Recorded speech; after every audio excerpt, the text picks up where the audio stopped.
AP और AP की properties हो गई थी, ठीक है। क्वाड्रेटिक का मॉड्यूल हुआ, क्वेश्चंस दिए थे ना क्वाड्रेटिक के, किए कंप्लीट करो, फिर उन्हें डिस्कस करेंगे अपन, है ना। तो एपी में अपन ने एपी देख ली थी, प्रॉपर्टीज़ देख ली थी, सीक्वेंस क्या होता है वो देख लिया, सीरीज़ क्या होती है वो देख ली, ठीक है। किसी को कोई दिक्कत नहीं है अभी तक? कोई भी दिक्कत हो बताओ।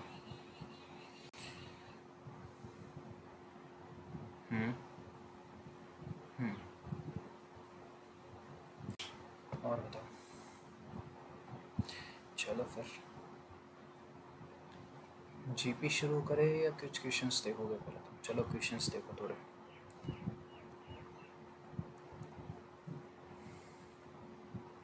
तो क्वेश्चन लिखो, the sum of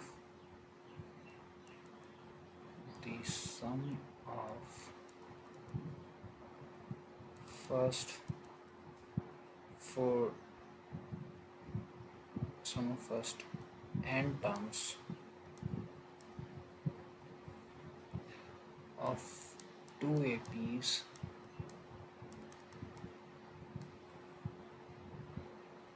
are in ratio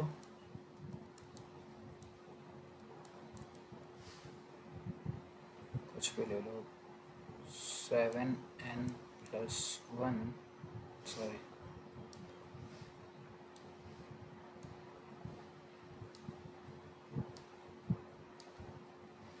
7n plus 1 upon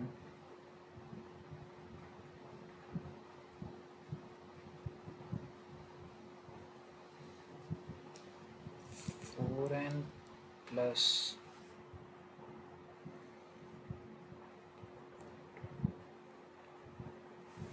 27 देखते हैं बड़ी सही है, नहीं चेक कर लेना इसको। तो तुम्हें करना है find the ratio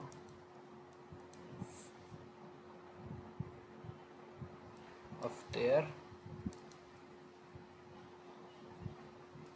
11th terms।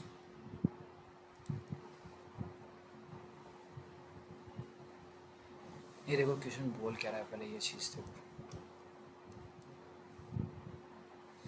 तुम्हें सम ऑफ फर्स्ट एन टर्म्स दिया हुआ है, दो एपीज़ का, अलग अलग एपी है, एक एपी अलग है, एक एपी अलग है, और उनका रेशियो आ रहा है ये 7n+1/4n+27। मतलब ये एक एपी का सम अपॉन में दूसरी एपी का सम, ठीक है। तुम्हें फाइंड करना है, find the ratio of their 11 terms. Let's say मैं दो एपी बोलता हूँ, मान लो एक 1 है एक 2 है, तो मैं S1/S2 दिया हुआ है 7n+1/4n+27। तुम्हें फाइंड क्या करना है, लेट्स से इसको मैं SN बोल देता हूँ और इसको मैं S-N बोल देता हूँ, ठीक है।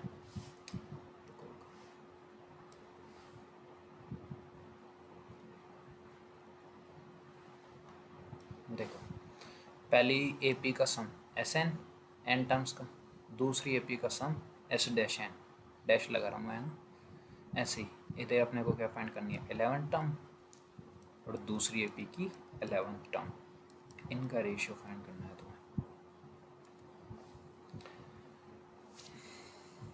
ट्राई करो देखिए। बोल तो रखा है ये सम ऑफ फर्स्ट 10 टर्म्स, तो वही फॉर्मूला लगेगा बिल्कुल। करो करो।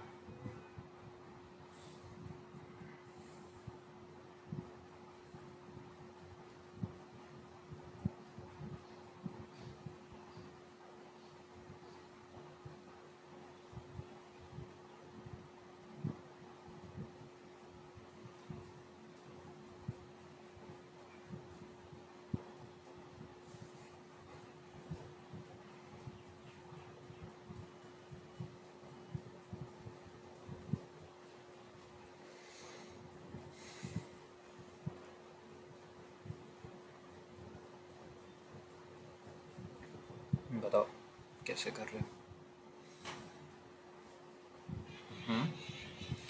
चलो मैं लगा ही देता हूँ, साथ के साथ बोल रहा हूँ। पहले तो एस एन का फॉर्मूला लगा लिए, तो n/2 2a plus n-1 n2d, ठीक है, नीचे SN/2। अब देखो ये दूसरी AP है तो इसके A और D अलग होंगे, है ना। अपने को नहीं पता क्या है बट अलग होंगे, अलग ही मान के चलते हैं। सेम आ जाए तो अच्छी बात है बट अपन अलग मान के चलेंगे, सिंपल सी बात है। A' और D', तो इनका रेशियो तुम्हें दिया हुआ है 7n+1 अपॉन में 4n+27, ठीक है। और तुम्हें फाइंड क्या करना है वो भी अपन लिख लेते हैं। इसको मैं ऐसे लिख सकता हूँ A प्लस tan D, और ये क्या हो जाएगा A' प्लस tan D'। इस चीज़ में देखो, इस चीज़ में किसी को कोई दिक्कत है तो है क्या, किसी को कोई दिक्कत? चलो अब क्या किया जाए, ये देखो, ये चीज़ देखो, पहले तुम अंदर देखो थोड़ा सा। ये इधर तुम्हें कुछ इस फॉर्मेट में दिख रहा है, बाहर वाले n को हटा दो क्योंकि देखो ये तो कैंसिल आउट हो ही रहा है, ठीक है, ये कैंसिल आउट हो गया ना। अब इस अंदर वाले को देखो, अंदर वाले में तुम्हें a का कोफिशिएंट कितना दिख रहा है, d का कुछ n-1 है और a का कोफिशिएंट कितना है 2। इधर a का कोफिशिएंट 2 नहीं है, इधर 2 बना दे, ठीक है। तो समझ में आ रहा है मैं क्या कर रहा हूँ यहाँ पे, मैं ऊपर नीचे मल्टीप्लाई बाय 2 करूँगा, तो ये क्या हो जाएगा 2a प्लस 20d अपॉन में 2a' प्लस, बिल्कुल देख गया ना। देखो अब तुम्हारे को 2a plus 20d upon 2a' plus 20d', इस चीज़ का रेशियो निकालना है ना। इस चीज़ का रेशियो इधर कैसे निकाल सकते हो तुम? तुम्हारे को ये दिया हुआ है कि 2a plus n-1 n2d upon 2a' plus n-1 n2d', इसकी वैल्यू है 7n+1 अपॉन 4n+27, ठीक है। तुम्हारे को निकालनी है इसकी वैल्यू 2a d का कोफिशिएंट 20 आना चाहिए, कब आएगा n की वैल्यू 21 पे। अब वो नीचे वाले में भी चेक कर लेते हैं एक बार, 2a n की वैल्यू 21 पे आ रहा है। तो तुम्हें समझ में आ गया कि क्या करना पड़ेगा, पुट n इक्वल्स टू 21। अगर मैं n को 21 रखूँगा तो देखो क्या आ रहा है मेरा, 2a plus 20d upon 2a' plus 20d', इधर कितना आ रहा है 7 इंटू 21 प्लस 1, और ये कितना आ रहा है 4 इंटू 21 प्लस 27। ये चीज़ क्या हो रही है, अब मैं 2 से 2 कैंसिल आउट कर दूँ तो ये मेरा बन रहा है a plus tan d upon a' plus tan d', ये कितना हो जाएगा t11 बाय t'11, और इसकी वैल्यू कितनी आ रही है 721 147 148 अपॉन 21 484 84 91 91 111। चेक कर लेना यही आ रहा है क्या, और ये किससे डिवाइड होते हैं, किससे,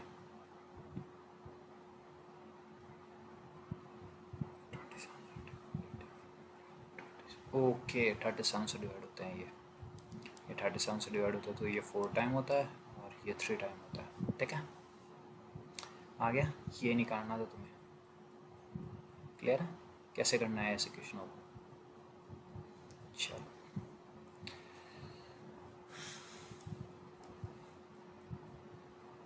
लेट्स से अगला क्वेश्चन लिखो 4 टर्म्स आर इन AP,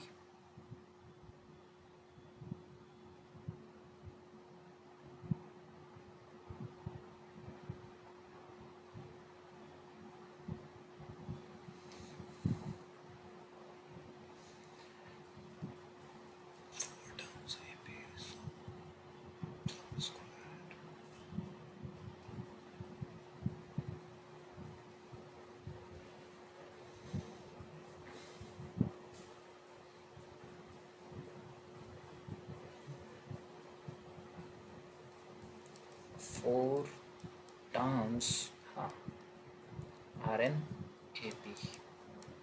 ठीक है, देयर सम इज, एक सेकेंड रुकना,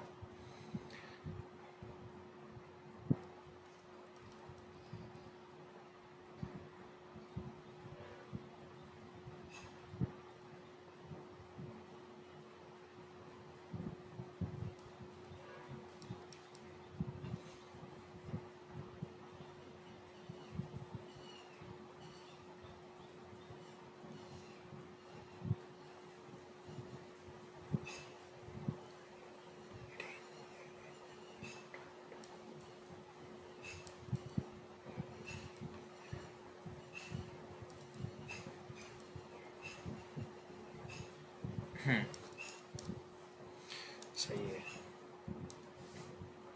तो लिखो question, 4 terms are in A P, their sum is 40 and their squares sum is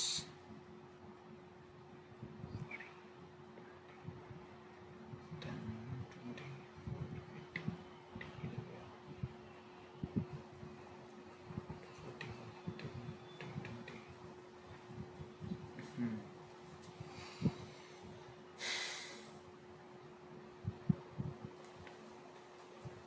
कितना देखिए वापस 20 and 40 and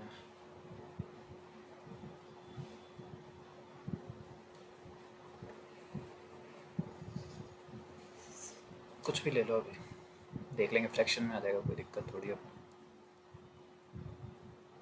280 ले लेते हैं, ठीक है। 4 terms are in AP, their sum is 40 and their squares sum is 280।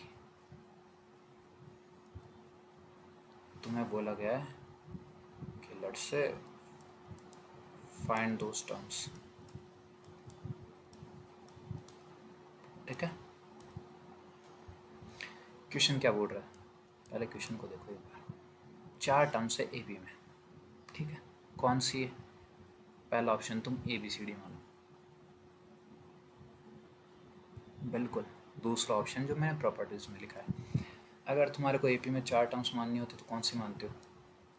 A-3D, A-D, A+D और A+3D। क्यों मानते हैं, कारण बताया? क्योंकि D कैंसिल आउट हो जाता है। देखो दिखाता हूँ, देयर सम इज 40, तो इनका सम, तो A-3D plus A-D plus A+D plus A+3D equals to 40। तो इनका सम कितना हो गया? 4A equals to 40। तो A की वैल्यू कितनी आ गई? 10, ठीक है। A की वैल्यू आ गई ना इजीली। अगर तुम A+B+C+D लगा देते तो होता क्या तुम्हारे से सॉल्व? यही तो फ़ायदा है। अब तुम्हारे को दूसरी लाइन क्या बोल रही है? There squares sum is 280। Squares sum, जैसे A-3D है तो इसका स्क्वायर ही हो गया, इसके साथ A-D का स्क्वायर, A+D का स्क्वायर और A+3D का स्क्वायर। स्क्वायर हो रहा है और फिर सम हो रहा है, ये लैंग्वेज ध्यान से समझो। स्क्वायर हो रहा है फिर सम हो रहा है, स्क्वायर फिर सम, ठीक है। ये तुम्हें दिया हुआ है 280, ठीक है। A-B का होल स्क्वायर A+B का स्क्वायर है, खोल दोगे?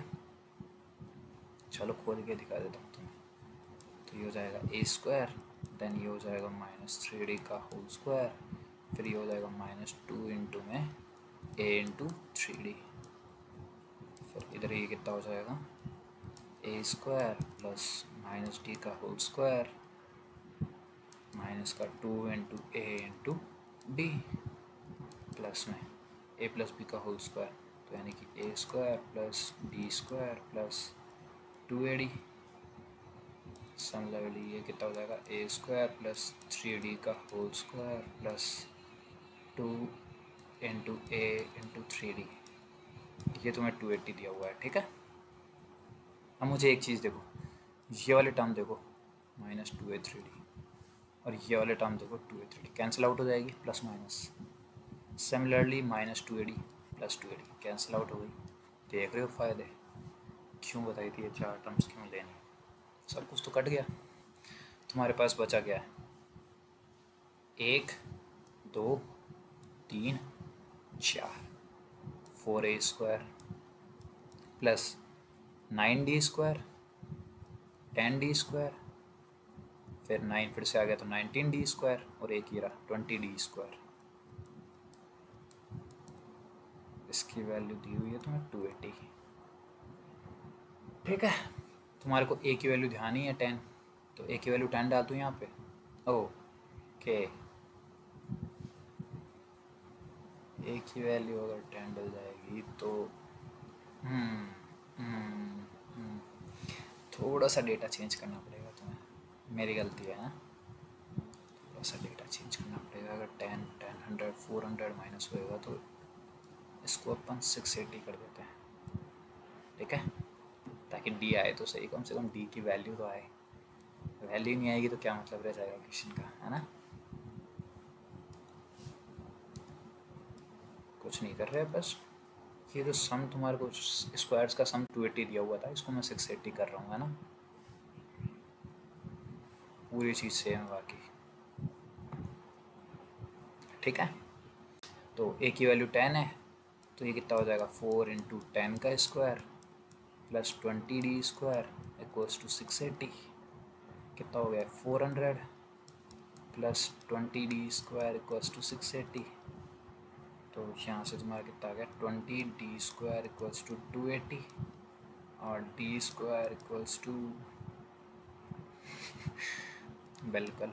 अब वो रूट में फिर जाएगा, ले जाते हैं, क्या ही दिक्कत है अपने को कोई दिक्कत है क्या। d equals two plus minus √14। देखो दो चीज़ें आई है मेरे पास, d equals two plus minus, d equals two plus minus दोनों आएगी।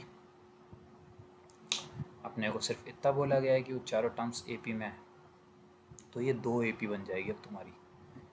a 10 है, d प्लस माइनस 14 है। देखो क्या क्या AP बन रही है, एक बार मैं d को यूज़ कर रहा हूँ √14, ठीक है। तो मेरी AP बन रही है, पहला नंबर था 10 - 3√d, दूसरा था 10 - d, यही तो नंबर्स अपन ने लेट किए थे। तीसरा था 10 + √14, बिल्कुल आगे 10 + 3√14। और अगर मैं d को -√14 लेके चलूँ तो जस्ट उल्टी हो जाएगी, तो ये हो जाएगी 10 + 3√14, यहाँ पे आ जाएगी 10 + √14, यहाँ आ जाएगी 10 - √14 और यहाँ आ जाएगी 10 - 3√14। 2 AP आ रही है, ये समझ में आया 2 AP क्यों आ रही है, ठीक है। अब देखो तुम्हारे को ये चारों टर्म फाइंड करनी थी, कर ली, ये अपना क्वेश्चन ख़त्म हो गया। अब इसके बाद देखो तुम्हारे पास कभी ऐसा क्वेश्चन आया तो तुम्हारे पास ये लिखा हुआ आ सकता है कि वो AP सक्सेसिव है या ऐसे कुछ लिखा हुआ आ सकता है कि वो इंक्रीजिंग AP है या डिक्रीजिंग AP है ना, ऐसे कीवर्ड्स लिखे हुए आ सकते हैं। तो अगर मैं तुम्हें बोलूँ कि इन दोनों में से कौन सी इंक्रीजिंग AP है, इंक्रीजिंग का मतलब, सक्सेसिव का मतलब वो हर टर्म बढ़ती जा रही है, अगले टर्म बढ़ रही है, अगले टर्म और बढ़ रही है और बढ़ रही है। तो ये वाली इंक्रीजिंग AP है और ये वाली डिक्रीजिंग AP है, लिख लेना है ना ताकि ध्यान रहे। ये डिक्रीजिंग AP है, ये इंक्रीजिंग AP है, ठीक है। पूरे क्वेश्चन में कहीं कोई दिक्कत तुम्हें, पहले अपन ने टर्म्स जो मैंने प्रॉपर्टी बताई थी उसके अकॉर्डिंग मान ली अपन ने, क्यों मान ली, ताकि d कैंसिल आउट हो जाए। फिर अपने को सम का दिया हुआ था 40, तो वहाँ से अपना a निकल गया। दैन स्क्वायर्स का सम दिया हुआ था 680, तो अपन ने स्क्वायर्स का सम कर दिया, अपने पास ही आया, अपन ने a की वैल्यू डाल दी, तो d की मेरे पास दो वैल्यूज़ आ गई प्लस माइनस √14। अब दो वैल्यूज़ आई है तो मतलब 2 AP बनेगी, तो मैंने दोनों AP बना दी और फिर मैंने देख लिया कि कौन सी इंक्रीजिंग एपी है, यानी किस में टर्म्स इंक्रीज होते जा रहे हैं और किस में टर्म्स डिक्रीज होते जा रहे हैं। ठीक है, इंक्रीज कैसे हो रहे हैं? चलो मुझे एक चीज़ बताओ, मान लो 10, ये 3√14 कुछ एक नंबर है, मान लो कुछ भी है, 10 में से माइनस हो रहा है, इधर 10 में से प्लस हो रहा है। ठीक है, बहुत बढ़िया। चलो अब आज फिर हो पाएगा क्या? हो जाएगा, चलो देखते हैं। फिर आगे कराऊँ ये क्वेश्चन, तुम्हें भी देने हैं, तुम बताओ बताओ क्या करना है, देने हैं। चलो फिर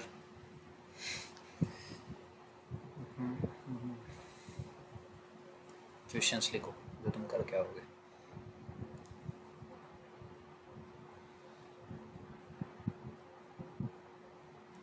फाइंड द कॉमन टर्म्स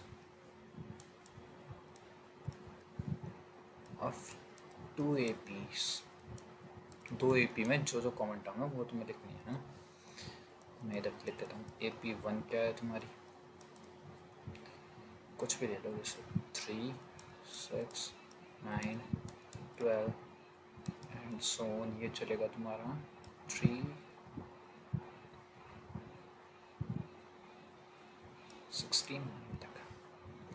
और दूसरी AP है तुम्हारी 2, 4, 6, 8 और ये चलेगा तुम्हारा 368 तक। तो इनके बीच में जो जो कॉमन टर्म्स है वो सारी बतानी है। और फिर उसके बाद and check whether the common terms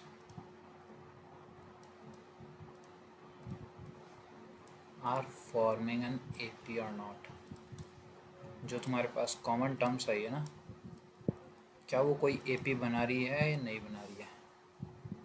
if yes, अगर वो AP बन रही है, then find A and D। A मतलब पता है फर्स्ट टर्म और कॉमन डिफरेंस, ये बताना है तुम्हें। इन दोनों जो APs में कॉमन टर्म्स आ रही है वो तुम्हें लिस्ट करनी है, उनको चेक करना है क्या वो AP बन रही है या नहीं बन रही है, और अगर बन रही है तो उसका फर्स्ट टर्म क्या होगा और कॉमन डिफरेंस क्या होगा। ठीक है, और रुको, A एंड D नहीं, A, N। N भी फाइंड करना है कि नंबर ऑफ टर्म्स कितनी है उसमें, है ना। तो ये क्वेश्चन लिखो एक तो।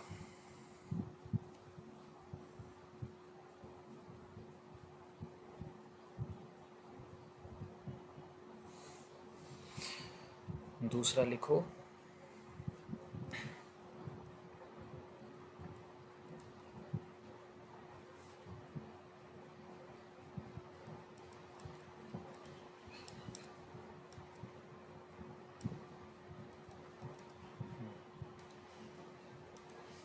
जाएगा ये। चलो दूसरा क्वेश्चन लिखो, तुम्हारे पास दिया हुआ है 1/√A1 plus A2 plus A1।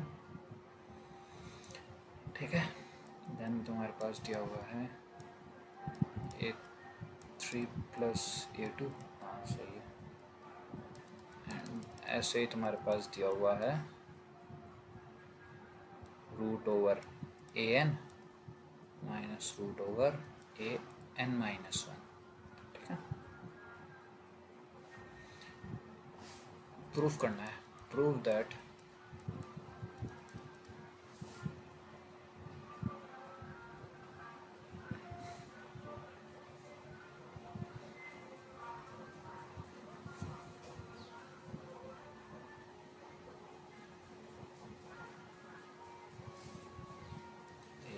तो n-1। ठीक है, तो ये आ जाएगा n-1 और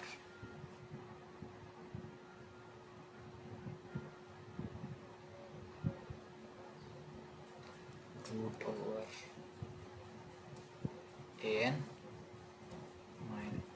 प्लस रूट ओवर A1। एक सेकेंड रुक जाओ, मुझे भी चेक कर लेना सही लिखा हूँ नहीं लिखा हूँ।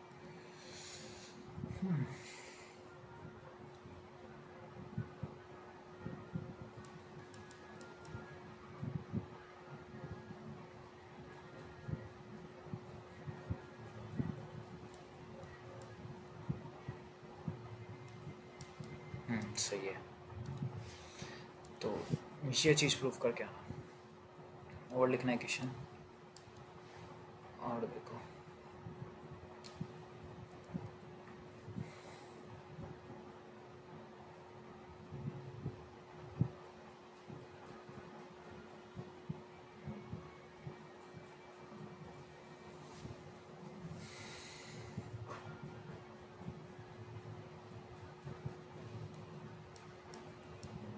three terms of an increasing AP have their sum equals to 36 and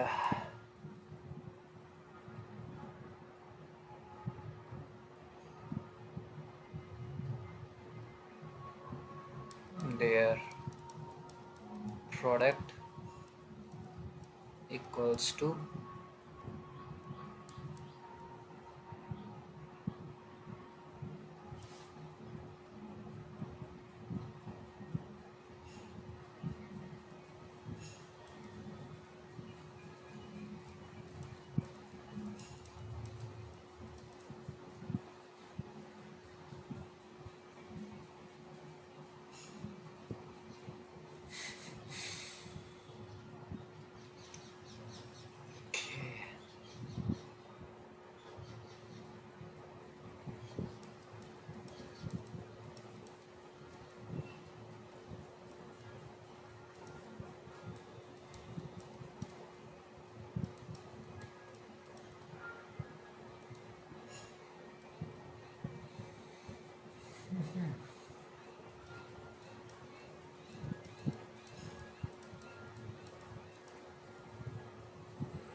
ये है, ठीक है। तो इन टर्म्स से एक इंक्रीजिंग एपी के उनका सम दिया हुआ है तुम्हें और उनका तीनों का प्रोडक्ट दिया हुआ है। तो तुम्हें फाइंड करना है, फाइंड द एपी, ठीक है। और चलो फिर ठीक है, इतना ही करना। थोड़ा सा जीपी पढ़ लेते हैं ना। जीपी होती क्या है देखो, अब वो चीज़ देखो। ज्योमेट्रिक प्रोग्रेशन,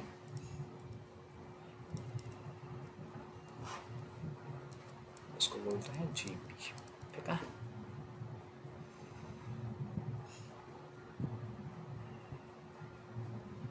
इसमें कुछ नहीं होता। लेट्स से तुम्हारे पास एक नंबर है A, फर्स्ट नंबर A है, AP में अभी अपना A था। अब A को अपन क्या करते हैं, किसी कांस्टेंट से मल्टीप्लाई कर देते हैं, AR, फिर इस टर्म को एक कांस्टेंट से AR, उसमें डिफरेंस ऐड कर रहे थे D, इसमें मल्टीप्लाई कर रहे हैं AR3, AR4, है ना, ऐसे करते हैं। R क्या है, नॉन ज़ीरो कांस्टेंट, नेगेटिव हो सकता है, फ्रैक्शनल हो सकता है, ठीक है। इसमें चीज़ देखो, एक टर्म 1 तुम्हारी कितनी है A, R की पावर 0 लिख दूँ, R की पावर कुछ है नहीं तो 0 लिख देता हूँ। T2 कितनी है AR1, इसको मैं ऐसे लिख सकता हूँ AR1-1, उसको मैं ऐसे लिख सकता हूँ AR2-1। T3 को मैं क्या बोलता हूँ AR², इसको मैं ये बोल सकता हूँ AR3-1, आ रही है ना 2। सिमिलरली T4 को AR3, बिल्कुल AR4-1। तो मुझे एक चीज़ बताओ, Tn को क्या लिखोगे तुम, A आगे R की पावर कितनी, n-1। ये चीज़ समझ में आई, ये तुमने कैसे बोली, ठीक है, किसी को कोई दिक्कत नहीं। चलो, ये होती है तुम्हारी जनरल टर्म। इसमें Stn को जनरल टर्म बोलते हैं ना, तो जनरल टर्म तुम्हारी कितनी होगी AR A इंटू आर की पावर n-1, ठीक है, वो ARn-1 बोलता है। इसमें किसी को कोई दिक्कत, ठीक है। तो ये तो हो गई तुम्हारी जनरल टर्म। अब तुम्हारे सम की बात कर लेते हैं, है ना। सम यानी कि S क्या होता है, यही होता है T1 plus T2 plus T3 plus T4 टल Tn, ये SN हो जाएगा तुम्हारा। चलो जोड़ते हैं अब, A plus AR plus AR² plus AR3 AR की पावर n-1, Tn यही होगा अपना, है ना। ये SN की वैल्यू आ रही है। अब क्या करेंगे, A कॉमन आ रहा है, A कॉमन आ रहा है, उसके बाद अंदर क्या बच रहा है 1 plus R² plus R3, similarly Rn-1, ठीक है। अब देखो दो केस है, केस 1, मेरे को बताओ अगर R की वैल्यू 1 हो गई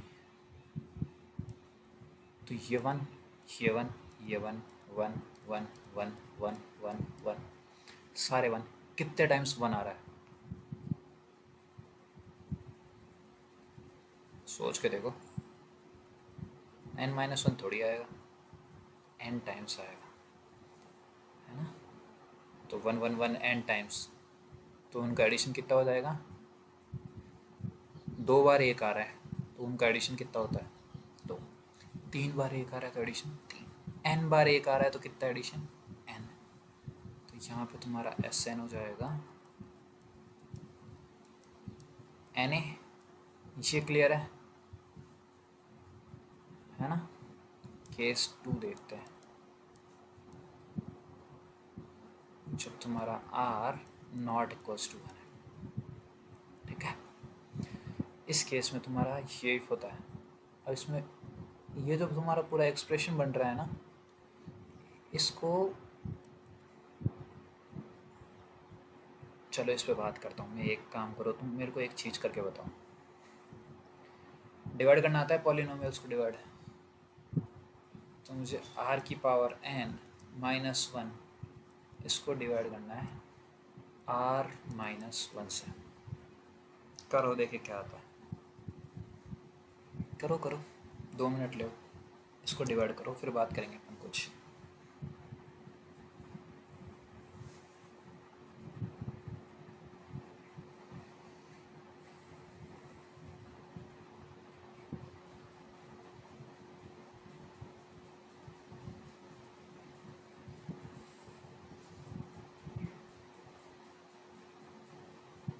क्या है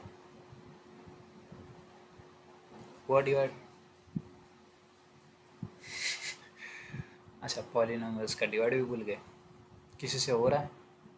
करो करो, उनको तो करने दो, फिर मैं बताता हूँ। रुको,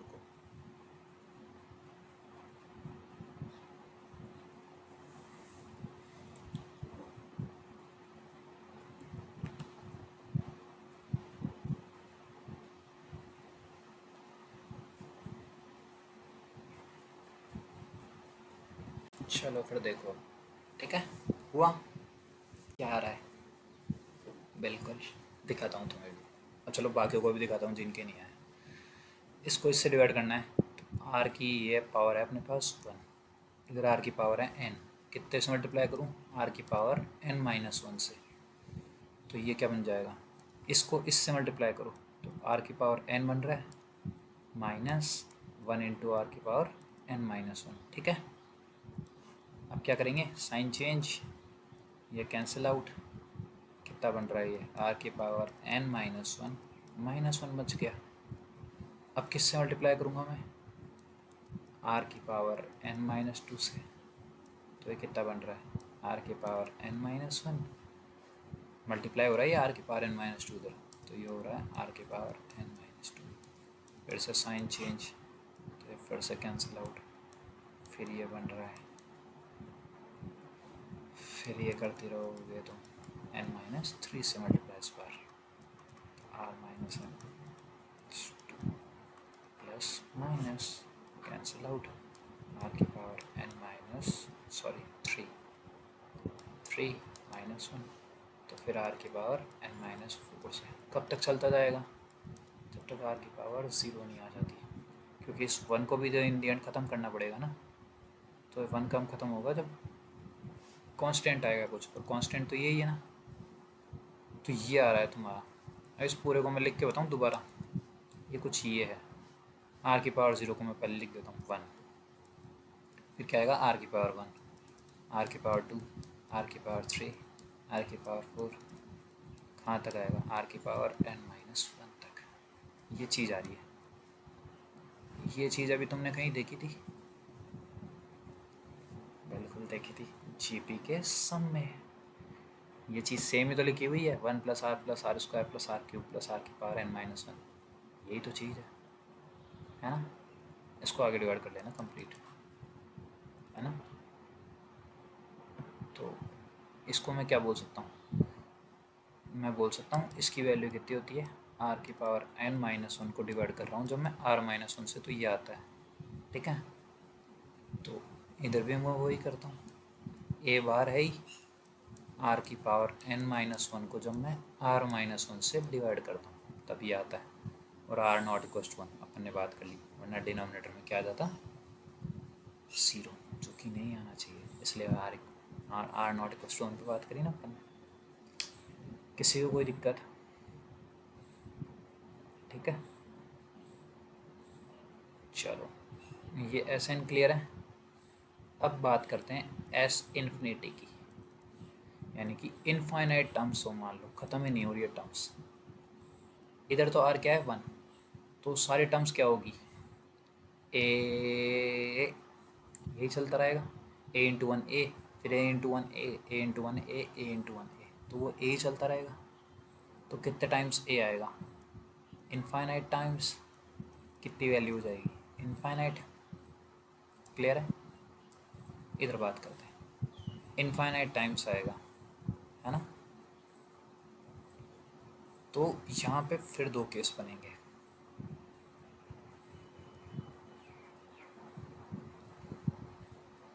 अगर r तुम्हारा 1 से बड़ा है तो, और r अगर तुम्हारा modulus of r, sorry minus भी तो हो सकता है, 1 से छोटा है तो। इन दोनों के शुरुआत करते हैं। मान लो r 1 से बड़ा है, तो कोई एग्जांपल लेके देखे, या चलो तुम्हें डायरेक्ट इस फॉर्मूले में ही दिखा देता हूँ। r 1 से बड़ा है ना? तो ये r-1 पॉजिटिव है नेगेटिव? पॉजिटिव। ठीक है, ए ही रहेगा, इनटू 1 से कुछ बड़ा है उसकी पावर इन्फिनिटी, क्या आएगा? 1 से बड़ा कुछ भी और उसकी पावर इन्फिनिटी, 2 की पावर इन्फिनिटी कर लो तुम, सिंपल सा इन्फिनिटी आएगा। और इन्फिनिटी माइनस 1 इन्फिनिटी, तो ये कितना आ रहा है इन्फिनिटी। ये क्लियर है। चलो, मॉड्यूलस ऑफ आर जब लेस देन 1 है, आर 1 से छोटा है, तो नीचे क्या आ रहा है नेगेटिव आ रहा है, इधर क्या आ रहा है ए इंटू। अब आर 1 से छोटा है, यानी कि मॉड्यूलस ऑफ आर 0 से 1 के बीच में है, ठीक है। इसको मैं दोबारा लिख देता हूँ, एक सेकेंड रुको। मॉड्यूलस ऑफ आर 1 से छोटा है, मॉड्यूलस ऑफ आर पॉजिटिव तो होगा ही, तो इसलिए मैंने वो पहले बताया नहीं था, मैंने डायरेक्ट ये लिख दिया था, बट ये 0 से तो बड़ा ही होगा ना कम से कम। चलो, अगर ये 1 से छोटा है तो ये नीचे नेगेटिव है, ए रहेगा। 1 से कोई छोटा नंबर ले और उसकी पावर करते रहो। चलो एक एग्जांपल दिखाता हूँ तुम्हें। अपन ने एक नंबर ले लिया 0.1, ठीक है। इसको जब मैं 0.1 से मल्टीप्लाई करूँगा तो मेरा आएगा 0.01, इससे छोटा। इसको फिर जब मैं 0.1 से मल्टीप्लाई करूँगा तो मेरा आएगा 0.001, इस 0.01 से छोटा। और इसको जब मैं 0.1 से मल्टीप्लाई करूँगा तो मेरा आएगा 0.0001, इससे भी छोटा। छोटा आते जा रहा है, पर कितना छोटा आ रहा है वो देखो तुम। अगर ये इनफाइनाइट टाइम्स करूँगा तो ये ख़त्म हो जाएगा ना, ख़त्म हो जाएगा। तो इनफाइनाइट टाइम्स करूँगा तो ये 0 आएगा कुछ।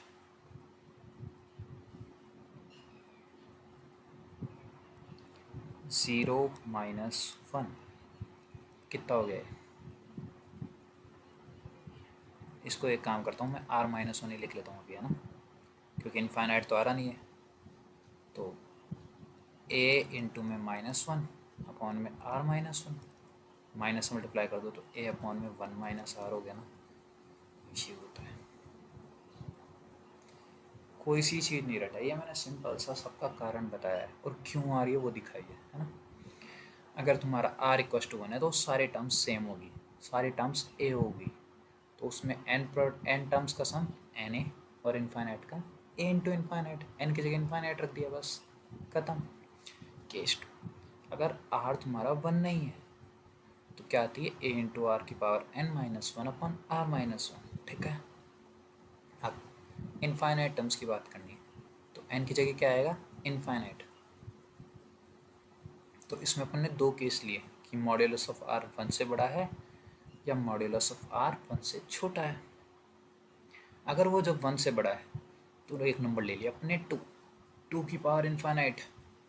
ये जो दिख रहा है ना a इंटू आर की पावर n, तो 2 की पावर इनफाइनाइट कितना हो जाएगा इनफाइनाइट। तो a इंटू इनफाइनाइट और नीचे पॉजिटिव है तो पॉजिटिव इनफाइनाइट आ रहा है। a पे डिपेंड करेगा, बाकी तो साइन है ना, a के साइन पे डिपेंड करेगा। फिर बोल रहा हूँ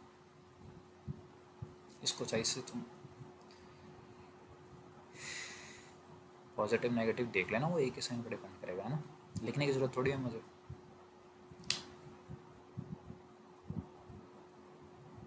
लिख देता हूँ मैं यार, तुम कल को फिर बोलोगे बट कॉम्प्लिकेटेड कर रहे हो तुम, मैं लिखाऊंगा तो।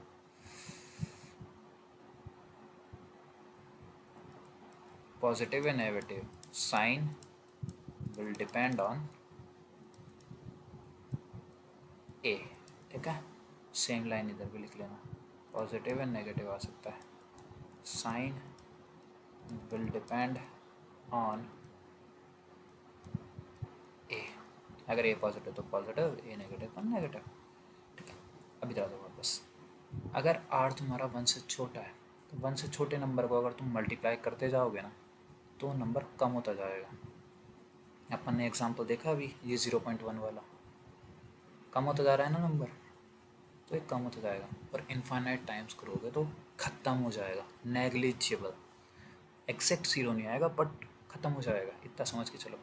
मैंने उसको 0 लिखा है ना, तो a इंटू 0-1 अपॉन r-1, तो माइनस मल्टीप्लाई कर दिया तो a अपॉन 1 - r, ठीक है। किसी को कोई दिक्कत? चलो फिर उसको पढ़ के आना है और वो 2 क्वेश्चन करके आना। अगले लेक्चर में डिस्कस करेंगे।